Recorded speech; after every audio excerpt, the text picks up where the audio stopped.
Good morning. Okay. Hey, Jan. How you doing? Doing good. Good morning. Sunshine again instead of snow. Is it great? Yes. I have not even been out of my basement to pay attention to that today. Well, here in St. Louis, at least, we have beautiful sunny day going to be in the upper 50s. Nice. All right. Yes. Well, so hi, everyone. Jan and Renee. It's been a while since we've both been in here together because of various things like getting our vaccinations and all kinds of stuff. So I'm excited to share space with you again. So today we're talking about using this goddess doll technique to help to express our authentic selves and to clarify boundaries. So Renee, I am a mental health therapist and life coach and yoga therapist, and I love to help world-changing women. Jan is a creativity expert and artist and life coach. And we are here to help you to figure out how to juggle all of these boundaries. I'm going to sit a little higher.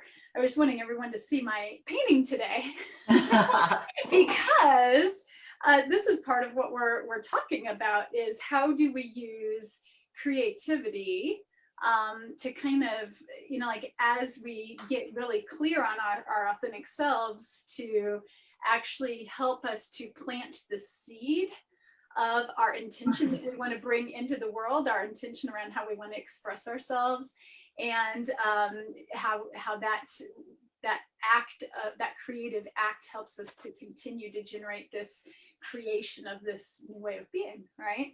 Yes. So, yes. So for me, for example, this is in my office. I have so many things in my office that inspire me. So while I did not create this, I made sure that it was in my space because this painting is called Bringing Forth. And for me, it's very much, you can see there's a woman folding forward like she's birthing into her new reality. So I love to have that in this space as I'm working. Yeah. So anyway, Jan, you want to talk to us a little bit about this idea of, like if you're looking for balance, if you are the type of person who's juggling roles, trying to figure out how to set priorities, if you're wondering who you really are, this workshop that's coming in May is going to be a great way to do that. And so Jan's going to talk a little bit about how we use this idea of what was it? Determine, delegate, and drop. I think that's the order that yes. for them. Yes. So why don't you tell us a little bit about how you go about looking at that creative self, and then how we're going to bring this creative act into that process. Okay. Well, when we talk about juggling roles, that often means that we're taking on all kinds of roles in our lives, and we're finding it difficult to manage all of them, right? And yet for some reason, we think that we should be managing all of those roles. So this workshop is intended to help you really look at all the roles you're juggling and determine which of those roles are authentically me. So we're going to be looking at the authentic self, which is the answer to that question, who am I really? Because so often it's all of these roles that we juggle that make us start to even question, who am I? What am I supposed to be doing? I can't do all of this, right? And so we'll be using lists and discussion and guided visualization, and then the creating, which is a lot of fun, of what I call a goddess doll, which that goddess doll will represent you, your authentic self. So the idea then is determine which of these roles really fit with your passion, your talents, what you're good at, what you can fit into a day without being totally overwhelmed all the time, right? So that's the determining aspect. Then we're going to look at, okay, what of those goals are so authentically me that I'm going to keep those roles, and I'm going to put my energy into those roles, but I'm going to delegate certain roles. And, you know, the first example that comes to my mind is I know that Renee just found a great cleaning lady. That is an important delegation of a role, right? Of keeping your house clean and in order. And I love that too. I do the same thing because that's not one of my loves, right? I'd rather be doing other things that I can fill my time with that are important roles. So look at where you can delegate. Sometimes that delegating goes to family members, right? Sometimes it's someone you're going to have to hire, bring in to help you with those. But then there's a third category we're going to look at, because sometimes we're taking on and juggling roles that are serving no purpose for us or someone else in our lives. I've actually found that in my own life at times, and those are the drop list. We're going to just forget those and drop those and quit worrying about them because we've got enough to do without things in our lives that we don't even need and that we're not enjoying. Sometimes we've maybe just grown beyond it, right? We've grown beyond needing it, or our family's grown beyond needing it. So Renee and I were talking about this earlier. When you start to look at the roles and what's authentically you and what isn't, it's really helpful to use symbols to help that. So first of all, the goddess doll is a symbol. When you finish the doll, this is a symbol of you and what is authentically you and what roles you're going to keep. But we were talking too about how we've gathered things over the years to symbolize our own authenticity. And Renee, I know you brought some things with you, so why don't you share some of the things you brought, and I'll share a few things that I brought. Absolutely. Yeah, I mean, as we were talking, I was saying, you know, there's a lot of things that I've surrounded myself with over the years, depending on phase of life and, you know, changes that I wanted to create. So I actually took a picture of my desk just because my computer isn't going to, let's see, screen share. Nope. There it is. So these are just a few items. They're not usually all this close together, but these are some things that have had a lot of importance in my my career journey. So they're in my office, just like the woman behind me, because I like to support women who are bringing forth a lot of good in the world, right? So Yes. I surround myself with things. I actually have flowers in my office right now, which I do intermittently because I just want to be reminded of the beauty in the world. This rock here, this Imagine rock, has been with me. Oh, gosh, I think you encouraged me to buy it when we still lived in Arkansas. Do you remember? I remember that. Yes. There was a store that used to exist, like the Nature Company or something like that. Yes. And this word has always been my word. Like, I love to imagine potential, but then also bring it into the world, which is that expressing that world changer in me, right? And so this rock has been in all my offices. It was on the altar at my yoga studio. Like, this rock has followed me many places. This little donkey here, I actually, when I lived in Arkansas, I had a lot of dear, and I would call them spiritual friends, and one of them was from Colombia, and so he brought this back from Colombia, and I just always keep this donkey with me. I actually put it on almost all the altars for my classes and stuff, because again, it was a group of people who inspired one another onwards to greater fulfillment or authenticity in our profession. And yes. so that holds a lot of symbolism for me. So while I didn't create these two items, they do, like I said, they plant a seed for me. When I see them, I reconnect with who I am and my purpose. Yes. And then these two things I did create. I actually carved. This was my first attempt at ever carving into a rock. The quote. I love that. Yeah, the quote is, I think her name is, you can't see it on the video, but I'll pull it up over here. What is her name? Danko, I think is her last name. Uh-huh. She made broken look beautiful and strong look invincible. She walked with the universe on her shoulders and made it look like a pair of wings.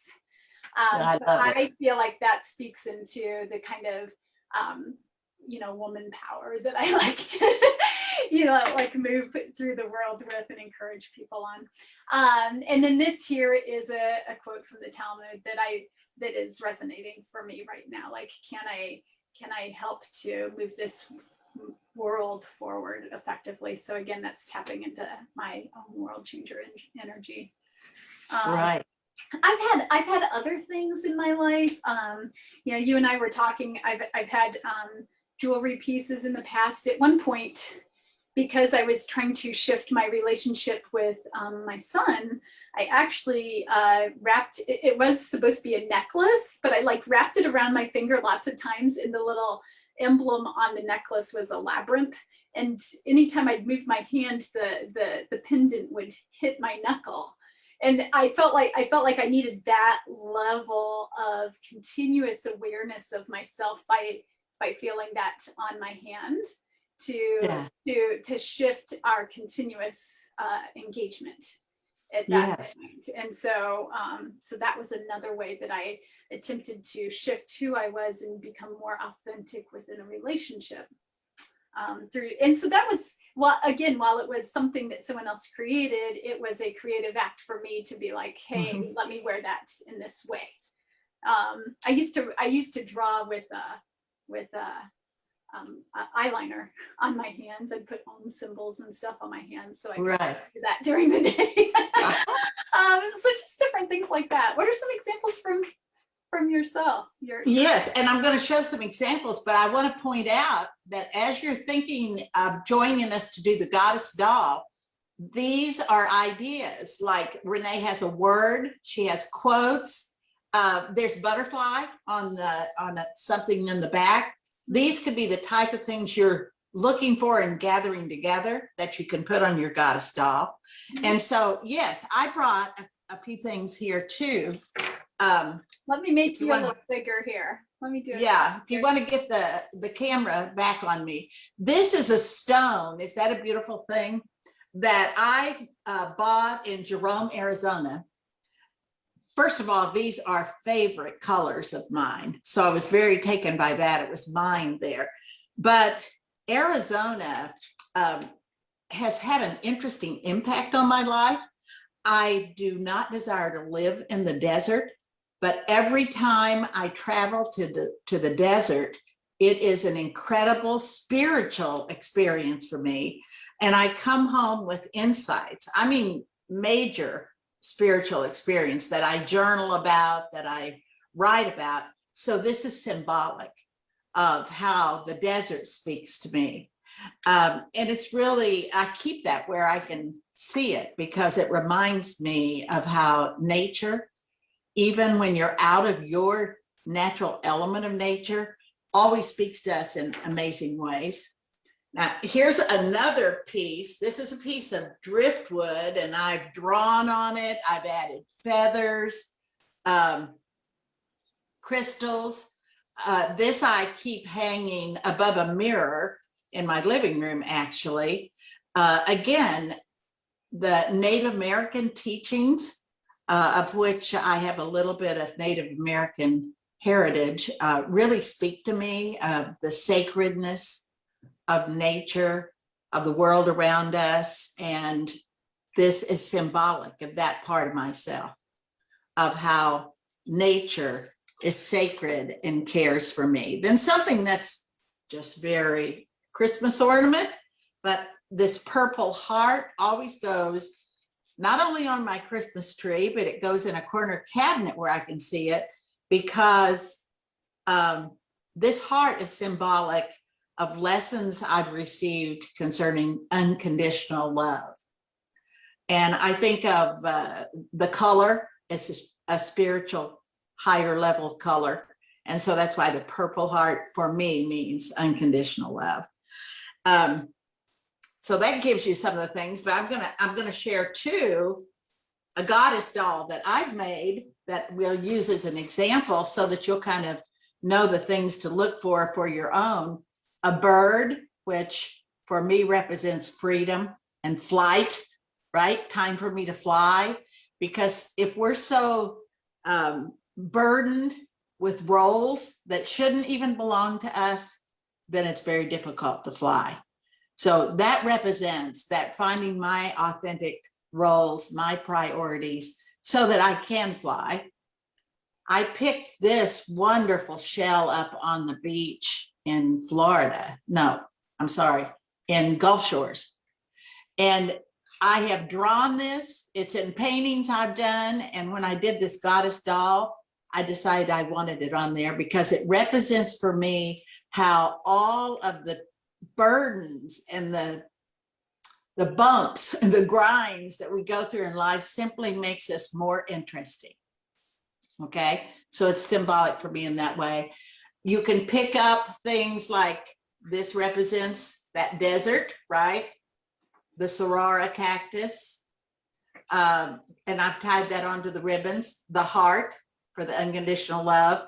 Moon, because I always want to be able to express my authentic emotions and feelings.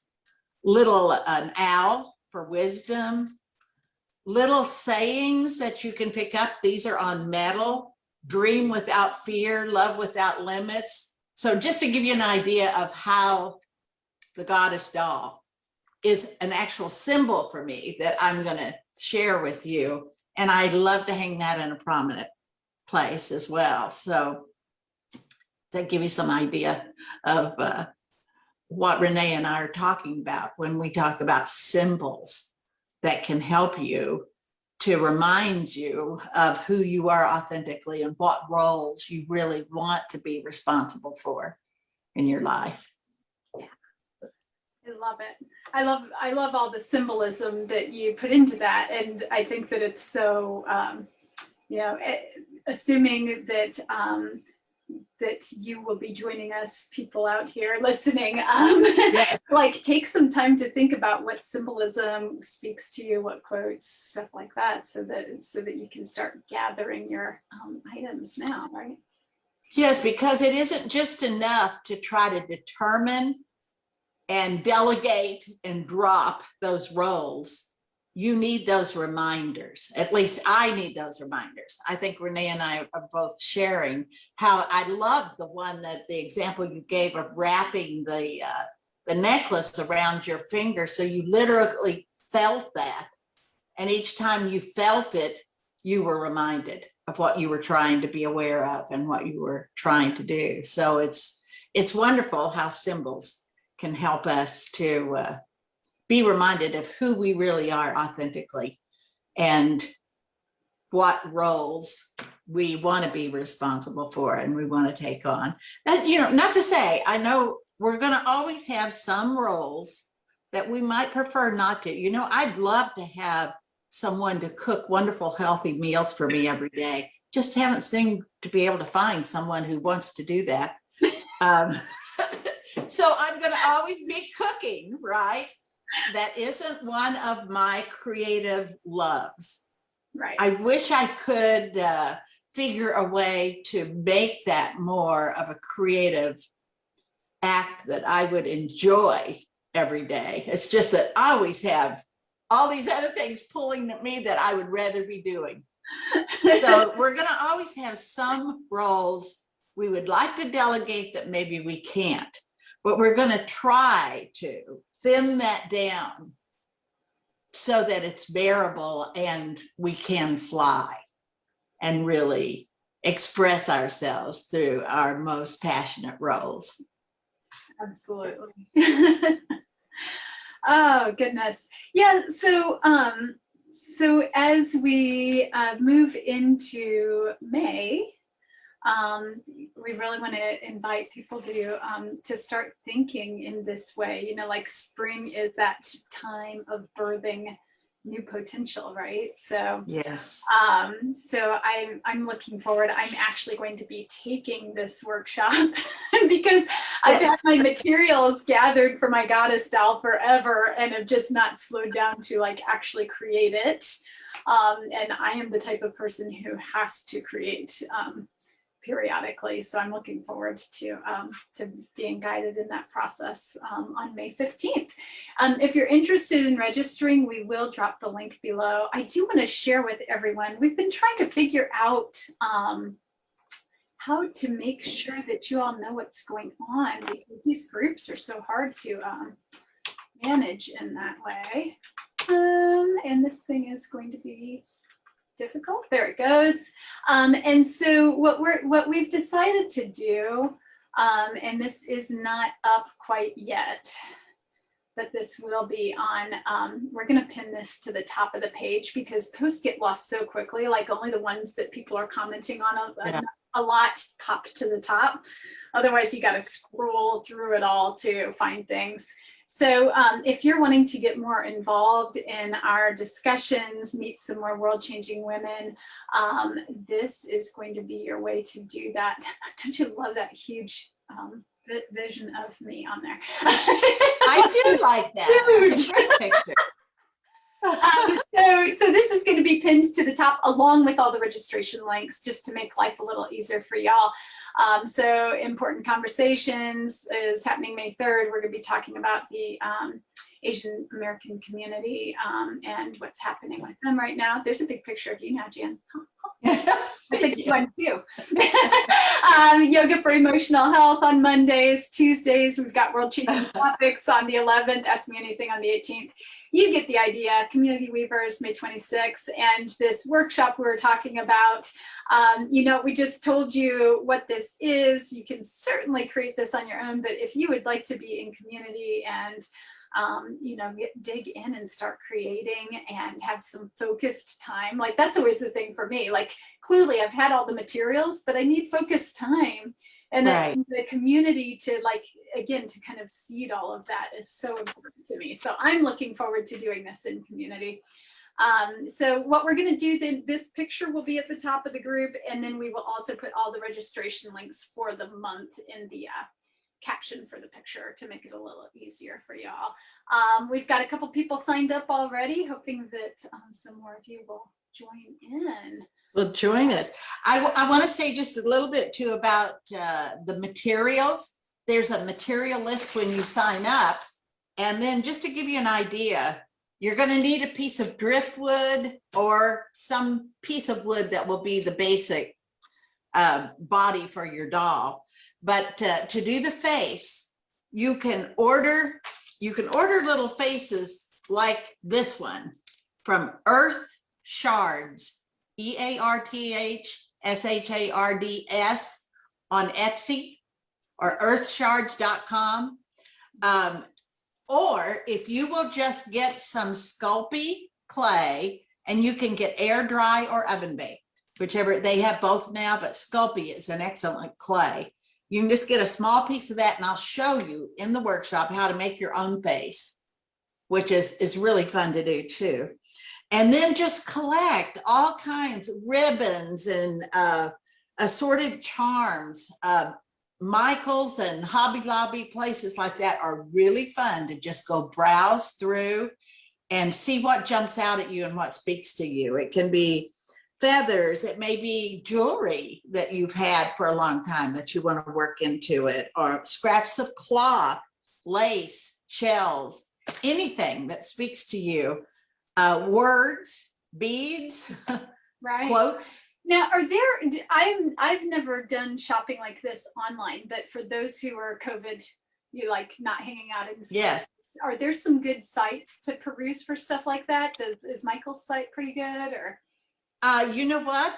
I would think that you could go to Michael's. You're not going to see everything that they have there because they have so many, but it might at least give you an idea, or you might be able to Google the particular charm that you want. Yeah.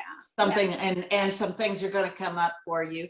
But you want to be doing this now because the mail can be slow at this time. So you don't want to be waiting till last minute. So that's why we wanted to do this live about this workshop, because we want it to be a really positive, fun experience, but you're going to have to do a little pre-planning to be ready for it.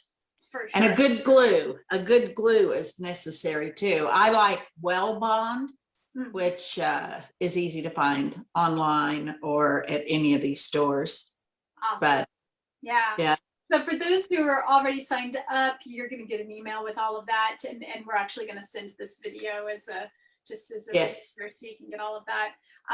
And yeah, I can imagine too, like something that I've done is if I do find something, say you find a quote on Michaels or something, you could look up the manufacturer and you could go to the manufacturer sites and find all kinds of Yes. And you can even write your quote out on a little piece of interesting paper and stick that on your doll too. I mean, you can roll it up like a little scroll and stick it in a little basket or a hole, yeah. right? So So there are maybe various ways you can put special things like that in it. Yeah, so And- maybe get like a photography grade marker or something. Is that what Yes. you suggest? Or yeah. Mhm. Yeah. Yes. Yes, I suggest you have the fine point Sharpies, maybe a fine point and a medium point Sharpie, which are good for this too. If you may want to write words right onto your driftwood, you can do that as well. Perfect. So, All right. you know, I look forward to the day when we can do more of these actually on site, because it's really fun to see what everyone's doing. So be ready to share too, so we can hold it up and let everyone see what your doll is looking like too. And just register and join us, because it's going to be a lot of fun. Awesome. All right. Well, I guess we need to wrap up for today. We when we get together, we go for Yeah, we never seem to have a lack of words, do we? we do. And what's funny is we always worry about this ahead of time now. What do we want to be sure we say? What are we going to talk about? But once we start, it just happens. Yeah. So, all right. Well, we look forward to comments, questions, and like I said, I will drop the links below for you to register, and definitely be looking for the pinned list of events to be coming. And I also want to tell everyone, if you don't want to miss a thing, like if you're still worried about missing, we would love to. We could send those directly to your inbox. If you want to send us your email address, we'll get you added to the list so that you're in the loop of what's going on. All right? Yes. Yes. All right. Well, it's good talking to you, Jan. Good to see you, Renee. All right. Take care. Enjoy your day. You too. Bye-bye.